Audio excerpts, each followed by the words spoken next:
Welcome back to AgriTalk. We are in downtown St. Louis for the American Veterinary Medical Association annual convention, and we appreciate the great hospitality we are getting here. All right, we have a number of issues to talk about. Let's start with Dr. Gail Golab, who is the AVMA Director of Animal Welfare. Dr. Golab, thank you for joining us. Animal welfare, hot topic across the country, as hot as the weather, if you will. And I guess it all gets down to how do we make these decisions concerning animal welfare on the basis of science and not emotion or agendas that are at play?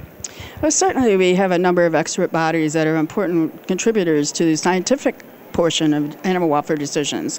Veterinarians are huge contributors to that, also animal scientists and also animal behaviorists. But I think one thing that's important to remember about animal welfare decisions is that they also involve a social component. And so we have always worried about how we use animals, and it's always been something that's been a great concern to the public. And so somehow engaging the public in those decisions is also important in addition to the science. Yeah, one of the challenges for the livestock industry has been to explain why certain production practices are used, because they can be portrayed as something that would be actually harmful to animals, when really many of those production practices are in place as protections for the animal. Well, exactly. And you know, animal livestock production has changed so much over the last 50 years or so, and we no longer have that population that lives on the farm. And so trying to find ways to communicate between the urban environment and rural environment is incredibly important.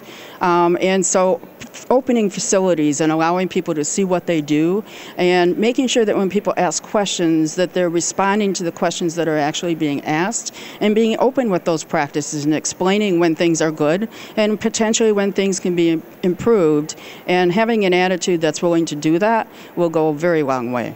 And improvements are a part of it, and I think that's most producers want, that to have improvements in their practices, but not something forced on them that may not really be that big a benefit and can hurt them financially.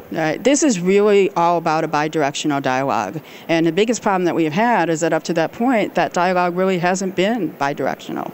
And so whatever we can do to facilitate that is going to move things a long way. And I think in terms of veterinarians, because the veterinarians do touch both the public and touch those that are farming and producing, have a huge opportunity and obligation to help facilitate that dialogue. And it seems to me that veterinarians are the experts in the field. They're the ones on the front line. They should have great input into these decisions. You know, obviously that's something as a veterinarian that I certainly would support. But yeah, that's absolutely correct. I mean, we have the science behind us, and we also understand something about people's relationships with animals. And we understand that those relationships vary depending upon what we're using those animals for. And so by bringing all those pieces to the table, we can make a huge, huge difference. We have seen a number of changes, the different practices being used and implemented, and some, modifications of things that are being used. But we've also seen a lot of pressure brought to bear on producers, kind of like a hammer over their head, either change a certain way or else.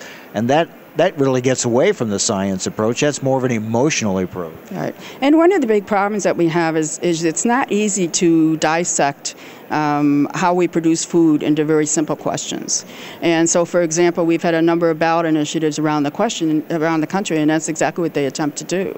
And these are extremely complex systems, and you need to be considered as entire systems and not as pieces. And again, that's where veterinary medicine understands that and can provide a very important guidance for that. And it seems the other challenge, in wake of all these undercover videos that show abuse or alleged abuse, it really made me think, with the public the way they are now, so many people removed from the food production system, that if you brought them in and showed them livestock production and handling, even under the very best of conditions, they would find some things there that would bother them probably. Yeah, well, and certainly, and there are going to be, frankly, some practices that the public is going to have difficulty accepting. And in those situations, we're going to have to take a hard look at what we're doing and see if there are ways that we can make those systems work while still addressing the concerns of the public. And again, veterinary medicine can do a tremendous service, both to the public and to agricultural production, by serving as an intermediary. And to me, I keep getting back to what really matters is, are we making changes for the benefit of protecting the animals, or is there, in some cases, another agenda at play here that, it's not so much about the welfare of the animals, it's about in some cases, some groups trying to eliminate the production of those animals or altogether. So those things are at play here as well. Yeah, agendas are always a problem, no matter what kind of issue that you're dealing with. But I think we really need to look past those agendas and really take the focus on the animals. And the thing about agendas is, while though they always may not be totally well-intentioned, sometimes they do allow us to ask really important questions. And asking questions is not bad. And so when the questions get asked, our job is to make sure that we move toward productive answers, and answers that work not only for agricultural production, but also for the public. Thank you very much. Thank you. Dr. Gail Golab, American Veterinary Medical Association Director of Animal Welfare. All right, we're going to take a break. When we come back, we're going to talk about the very real issue of agroterrorism and what can be done to address that. That's next. Stay with us. This is AgriTalk.